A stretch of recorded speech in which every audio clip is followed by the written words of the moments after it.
Hello mga Jai! Ayan, alam niyo ba kung ano yan? O ayan guys, for today's video ay alamin natin kung ano ba yung nagbula-bula dyan, daddy.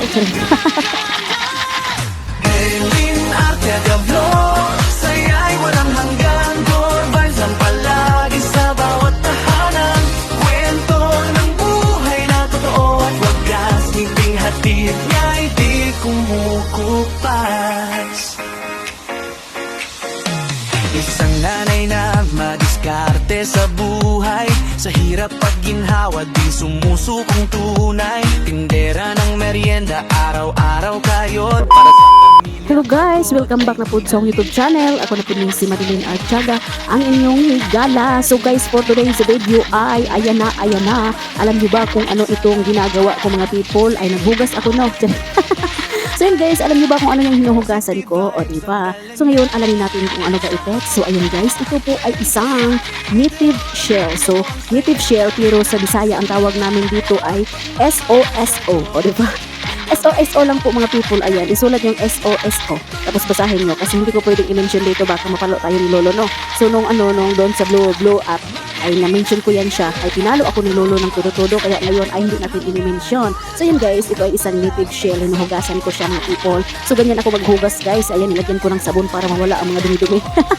Pero yung iba guys, kapag naghanda nito, hindi nila nilagyan ng sabon. Pero ako gusto ko lagyan ng sabon kasi hindi ako makuntinto maghugas kapag hindi ko nilagyan ng sabon. No? Kakaiba ako. So yun guys, hindi naman talaga yan nilalagyan ng sabon. Pero ako, wala kayong pakialam kung lagyan ko kasi ako naghugas eh.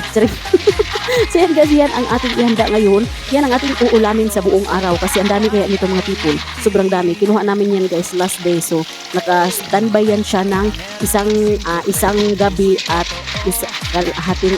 isang gabi at isa't kalahating araw. Ganun.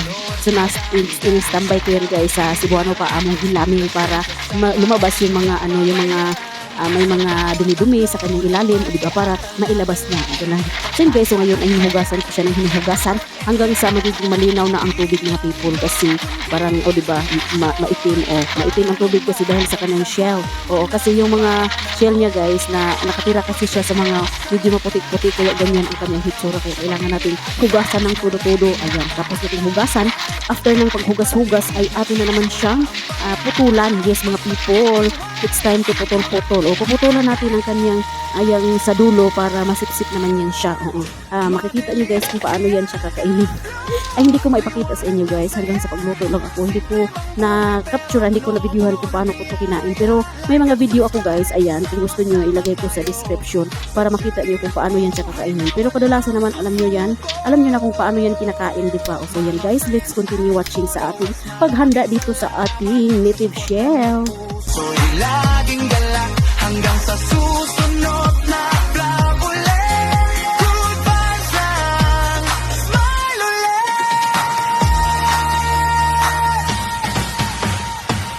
Madeline Arteaga Vlog, saya'y walang hanggang. Good vibes lang palagi sa bawat tahanan.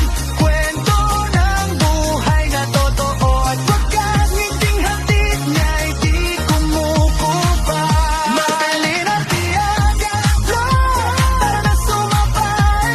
Merienda at kwentuhan araw-araw, okay. Sa sipag at dasal tagumpay ay darating. Kasama kayo sa bawat awitin. Madeline Arteaga Vlog, positive vibes, masaya pakinggan. Madeline Arteaga Vlog, Helin Arteaga Vlog, saya'y walang hanggan. Core vibes lang palagi sa bawat tahanan. So yan guys, ito na yung shell natin. Ayan. Hindi man maklaro. Ayan.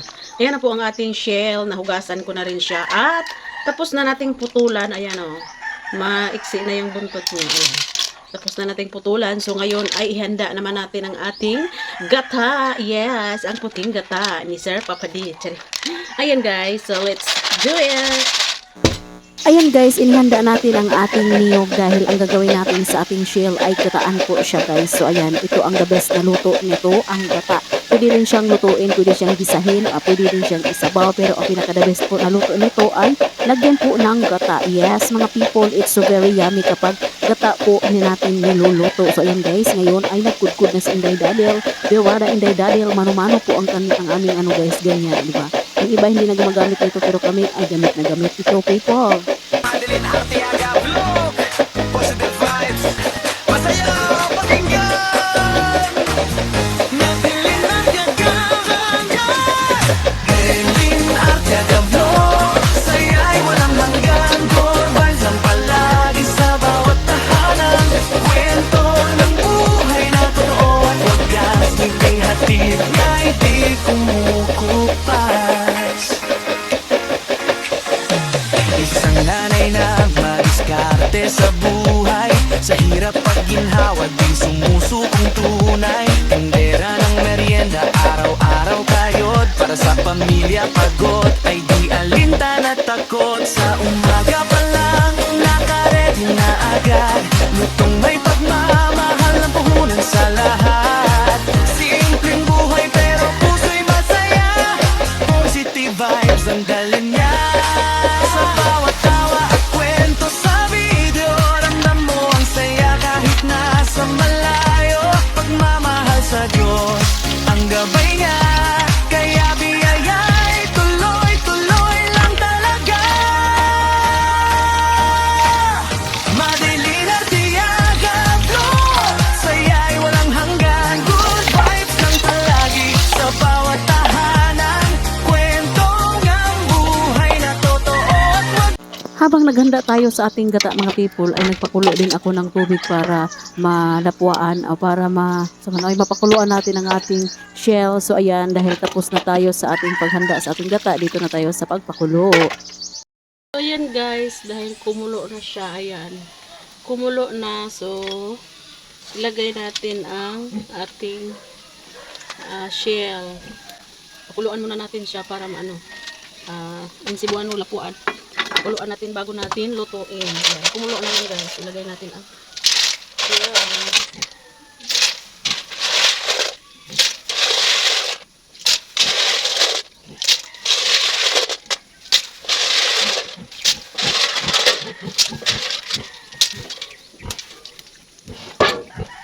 Tapos, init pa. Init talaga mga people. Init. Init. So, hirapan tayo maghalo. Kaya init sa kamay.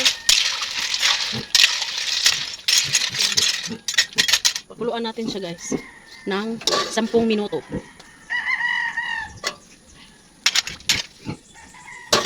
Yan, hayaan na muna natin siyang kukulo-kulo. 12 seconds later. So, ayan guys, kumulo-kulo na siya. Oh, kumulo-kulo na. So, hanguin na natin para atin ang mailuto. Atin ang lagyan ng gata mga jay. Hanguin muna natin. Ayan.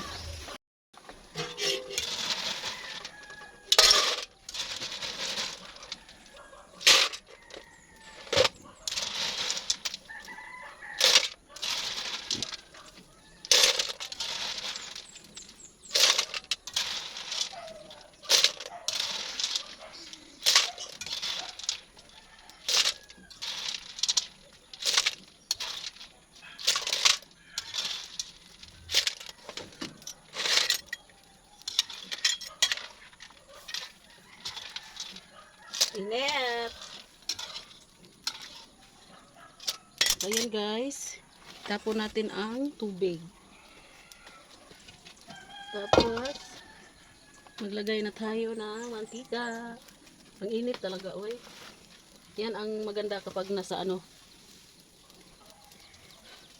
nasa panggatong kay tapon lang.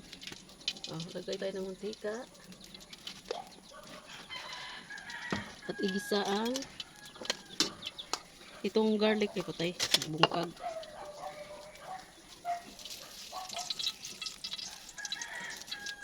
Itong garlic guys, ayan, ang garlic. Tsaka meron tayong lemongrass.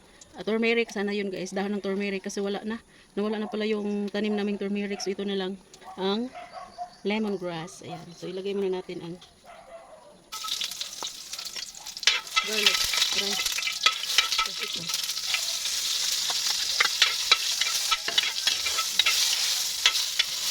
Saka ang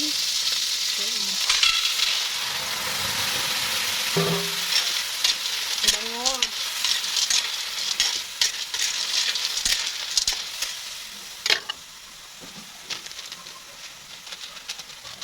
Magic sarap.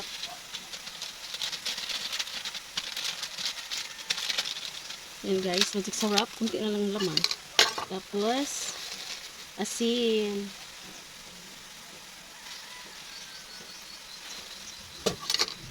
Patayin.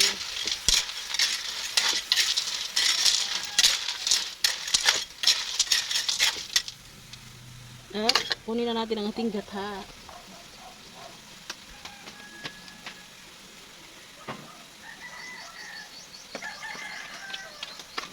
Ito na yung gata natin guys. Ayan.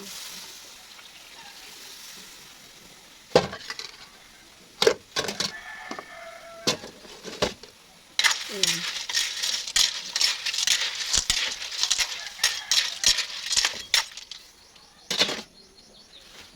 Pakuluin lang natin ng isang beses.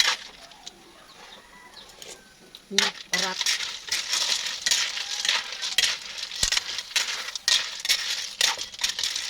Huwag mo na itong ano eh.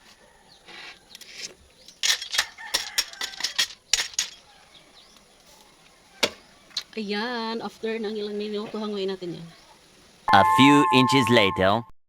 So, ayan na people, ang ating native shell. Ayan. Ayan siya guys. Bye-bye. Ayan na siya. Pwede na tayo kumain.